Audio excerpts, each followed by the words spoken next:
आज मनुस्मृति के दूसरे अध्याय के अब देखते हैं। ये जो आचार्य, जो टीचर होते हैं, गुरु, उनके अलग अलग क्राइटेरिया है, वो देखते हैं।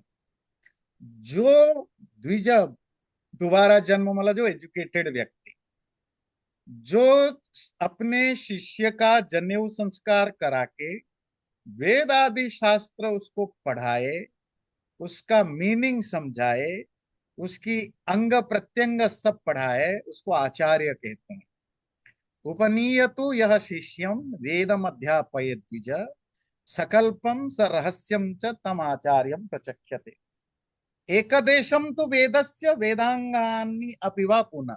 अगर कोई व्यक्ति कोई एक वेद का कोई एक पाठ, या वैदिक लिटरेचर में से कोई एक लिटरेचर पढ़ाए, और क्यों पढ़ाए? वृत्त्यर्थम, जॉब के लिए, पैसा कमाने के लिए अगर पढ़ाए, उसको उपाध्याय कहते हैं। उपाध्याय स उच्यते। और तीसरा, निषेकादिनी कर्माणि यह करति यथा विधि।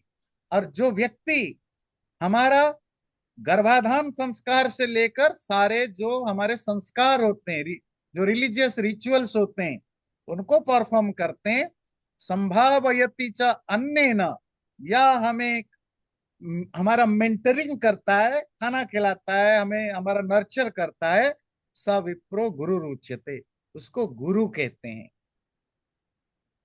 और अग्न्याधेयम पाकयज्ञ, पाकयज्ञान अग्निष्टोमादिकान मखान यह करोति वृतो यस्य तस्य तु ऋत्विक यह उच्यते। और जो हमारे रिलीजियस एक्टिविटीज, जैसे हवन आदि करना, हवन के जो अलग अलग एस्पेक्ट है उसको करता है, उसको ऋत्विक कहते हैं। जैसे ये तो सब चीजें मैंने पहले आपको वैसे ही बताता रहता हूं, पर आपको मनुस्मृति की रेफरेंस के साथ आप पढ़ रहे हैं। आचार्य, उपाध्याय, गुरु और ऋत्विक, ये चारों में जो बेसिक डिफरेंसेस है। आचार्य जो फॉर्मल आपकी टीचर है, किसी गुरुकुल का इंस्टीट्यूशन में रहता है, आपका डायरेक्ट आपको जिसने जनेऊ संस्कार करा के वेद आदि शास्त्रों को पढ़ाया, उसकी मीनिंग समझाया, वो आचार्य है। उपाध्याय जो वृत्ति अर्थम, जिसको आज की भाषा में ट्यूटर कहते हैं, जो धन कमाने के लिए एज ए जॉब आपको पूरा वेद नहीं, कुछ एक पार्ट आपको पढ़ा लिया, ये पढ़ा लिया, व्याकरण थोड़ा पढ़ा लिया, ये पढ़ा लिया, वो पढ़ा लिया, वो उसको उपाध्याय कहते हैं। और तीसरा गुरु, जो आपके संस्कारों को कराया, संस्कार, गर्भाधान है, जनेऊ है, विवाह आदि संस्कार वगैरह कराया, और या आपका बचपन से आपको खाना पीना खिलाना पड़ा, उसको पालन पोषण करना पड़ा, तो ऐसे व्यक्ति आपको आप गुरु कह सकते हैं। और जो चौथा है, वो जिसको आज की भाषा में हम कहते हैं पुरोहित, पंडित जी, पुरोहित जी, वो कौन है? देखिए, प्राचीन काल में, अगेन मैं बहुत बार कहा हूं, प्राचीन काल में आज की तरह हिंदुओं की पूजा पाठ सिस्टम तो था नहीं कि पंडित जी सत्यनारायण कथा करा दोगे, कि घर में ये मंदिर में षोडशोपचार पूजा करना है, वो वहां से हनुमान चालीसा, ये सब चीजें तो नए जमाने की नए नए फंडे हैं। प्राचीन काल में जो सनातन धर्म की जो भी कर्मकांड, जो रिचुअल पार्ट होते थे, वो क्या होते थे? अग्न्याधान, अग्निहोत्र करना, यज्ञ की अलग अलग एस्पेक्ट होते थे, अग्निष्टोम, बड़े यज्ञ, पूर्णिमा अमावस्या के दिन यज्ञ, यज्ञ के पंच महायज्ञ, बलि वैश्व, जो भी होता था वो यज्ञ रूप में होता था। और यज्ञ 50 तरह के यज्ञ होते थे। जैसे आज भी आपके घर में 50 तरह के पूजे, कोई कहता है आज हमारे घर में भगवती जागरण करना जगरता है, कोई कहता है हमारे यहाँ अष्टप्रहरी है, कोई कहता है विष्णु सहस्त्र नाम पाठ कर लो, कोई वो तुलसी पूजा पाठ कर लेते हैं, कोई सत्यनारायण कथा आज करा लो। संस्कारों को छोड़ के, संस्कार वगैरह तो अलग है, ये और फेस्टिवल को छोड़ के प्राचीन काल में ये सब कुछ नहीं होता था। जो भी होता था यज्ञ के रूप। तो जो व्यक्ति आपके यज्ञ आदि कराते थे, छोटे बड़े सब तरह, उनको क्या कहा जाता था? ऋत्विक, ऋत्विक। तो इस तरह के 5 तरह के विद्वान आपके लाइफ में, 4 तरह के आचार्य, उपाध्याय, गुरु और ऋत्विक, ये 4 तरह के विद्वान होते हैं। जो गुरु या आचार्य ब्रह्मणा, ब्रह्म कहते हैं वेद ज्ञान, वेद ज्ञान के द्वारा श्रवणो उभौ, आपके दोनों कानों को भरता रहता है, अर्थात कॉन्स्टेंटली आपको एजुकेट करता रहता है, ज्ञान देता रहता है। स माता स पिता ज्ञेय, वो माँ और बाप दोनों के बराबर होता है। न द्रुहेत कदाचन, ऐसे व्यक्ति से कभी भी नफरत नहीं करना या उस व्यक्ति को कभी नुकसान नहीं पहुंचाना। किसको? जिसने आपके कानों में हमेशा ज्ञान डाला है, जो आपको ज्ञान दिया है, ऐसे व्यक्ति को कभी भी नुकसान नहीं करना। उपाध्यायान दशाचार्य, 10 उपाध्यायों के बराबर एक आचार्य होता है, रेस्पेक्ट की दृष्टि से, रेस्पेक्ट के ऑनर की दृष्टि से। आचार्याणाम शतम पिता, 100 आचार्यों के बराबर पिता होता है, आपका फादर होते हैं। सहस्त्रम तो पितृन माता, आपके 1000 बापों के बराबर आपकी माँ होती है। गौरवेण अतिरिच्यते, सबसे ज्यादा जो गौरव या जो वेनरेशन या रिस्पेक्ट है वो माँ को होती है। 10 उपाध्याय जो ट्यूटर से, 10 उपाध्यायों के बराबर रिस्पेक्ट जो हो किसको मिलना चाहिए? एक आचार्य को।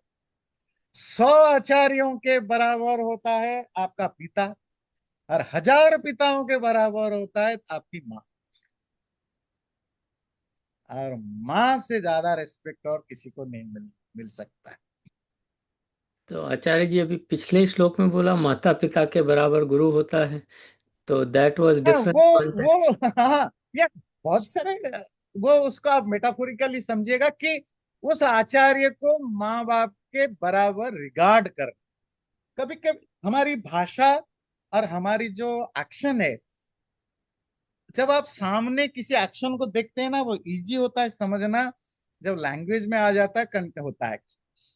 अब जैसे सपोज आपके घर में ससुर आते हैं, सास ससुर, तो हम कहते हैं सास ससुर को माँ बाप की तरह ट्रीट करो, रेस्पेक्ट करो।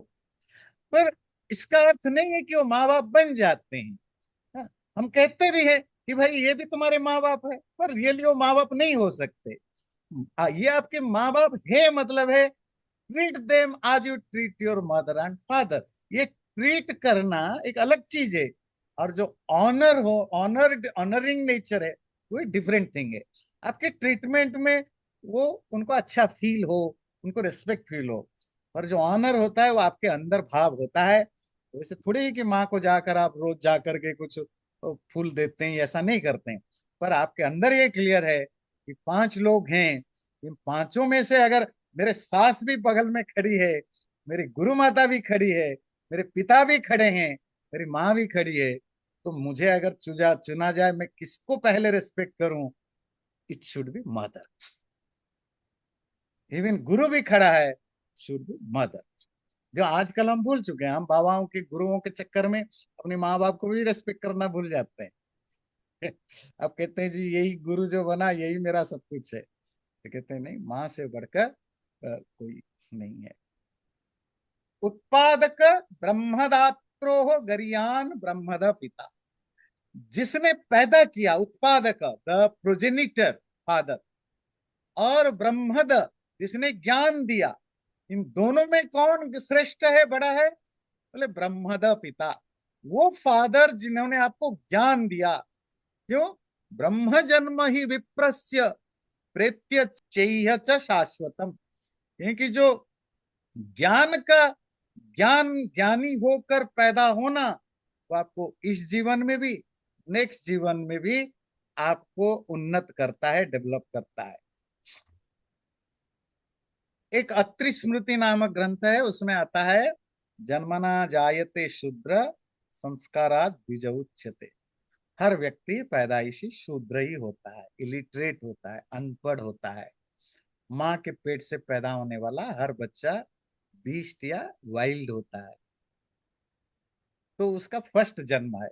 और हम इस पर बहुत चर्चा कर सकते हैं, द्विज शब्द जो है, जो दूसरा जन्म, जो आपको मॉडिफाई करता है, ट्रांसफॉर्म करता है आपके अंदर, आपको एक एक एक सोशल इंसान के रूप में या डिवाइन इंसान के रूप में पैदा करता है, वो होता है गुरु।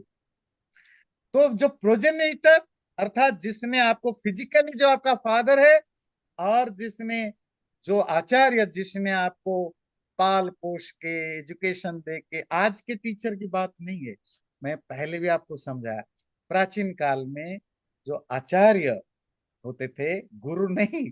अभी आपने पढ़ा गुरु और आचार्य में क्या अंतर है।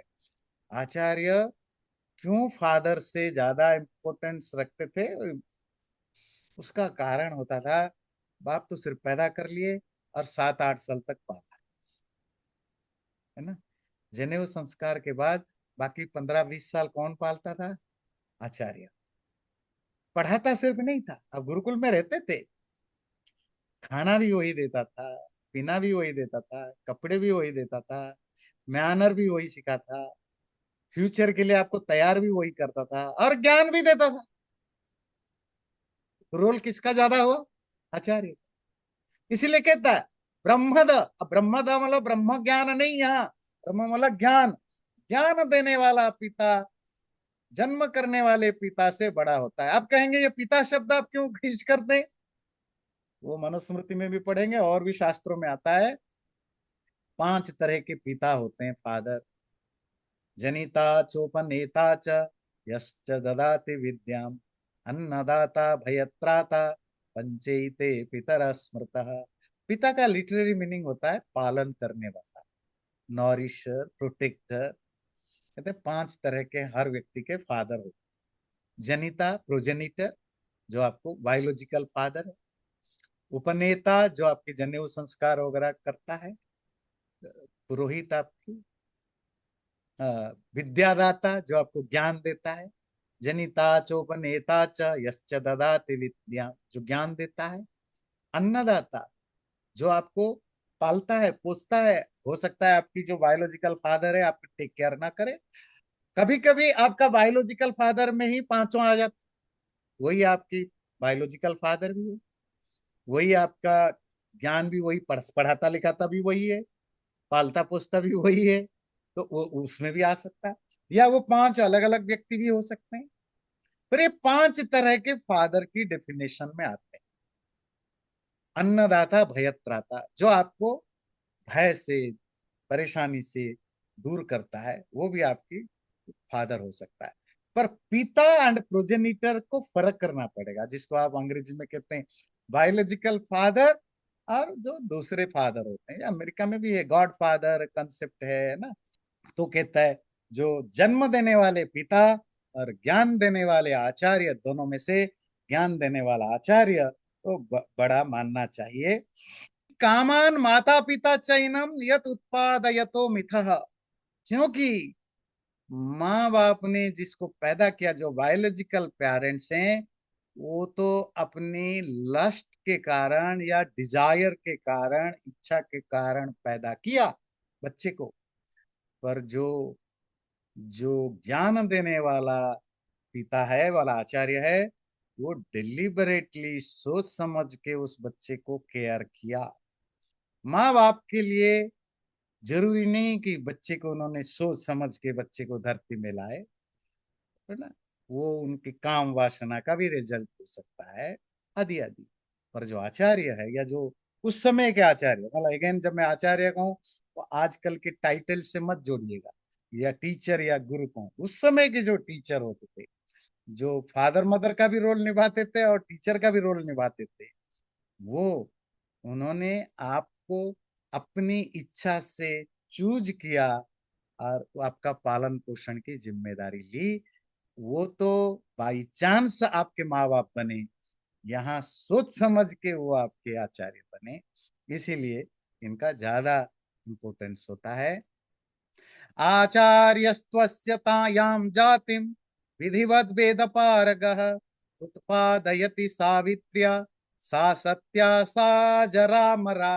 और ये जो आचार्य ने जो आपको जन्म दिया, जाति, ये शब्द देखिए, आप जाति कास्ट के लिए भी यूज कर सकते हैं, बड़ा इंटरेस्टिंग है। वो आचार्य ने जो आपको जाति दी, जो जन्म दिया, वो तो, और वो कौन सा आचार्य? जो वेद पारग, वेद आदियों का विद्वान है, विधिवत रूल आदि को फॉलो करके कैसे तुम्हारे अंदर जन्म पैदा किया? सावित्रिया, सावित्री मंत्र के द्वारा, अर्थात जनेऊ संस्कार के द्वारा, गायत्री मंत्र की दीक्षा के द्वारा, शास्त्र आदि पढ़ा लिखा के एजुकेट करके जो आपके अंदर एक दूसरा जन्म पैदा किया, वो इटर्नल है, इम्पेरिशेबल है। क्योंकि जो ज्ञान तुम्हारे अंदर आया, जो कैरेक्टर तुम्हारे अंदर आया, वो तुम्हें इस जीवन में भी तुम्हारा काम आएगा, मरने के बाद भी तुम्हारा काम आएगा, और अगर मोक्ष भी चाहते हो, मोक्ष के लिए भी काम आएगा। तो इसीलिए तो ये जो, हाँ, ज्ञान देने वाले पिता से, ज्ञान देने वाला पिता जन्म देने वाले पिता से बड़ा होता है।